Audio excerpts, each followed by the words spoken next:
నేను ఈరోజు omelette ready చేయబోతున్నాను.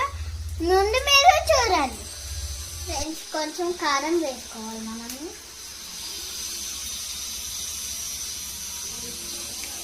అలాగే 3 స్పూన్స్ వేసుకోవాలి ఫ్రెండ్స్ ఉప్పు. తర్వాత ఇది కొంచెం సేపు మసాలాక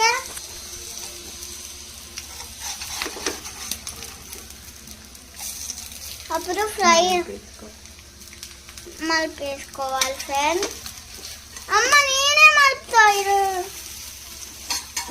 మలిపేసుకోవాలి ఫ్రెండ్స్. అలాగే ఇంకొంచెం ఉప్పు వేసుకోవాలి.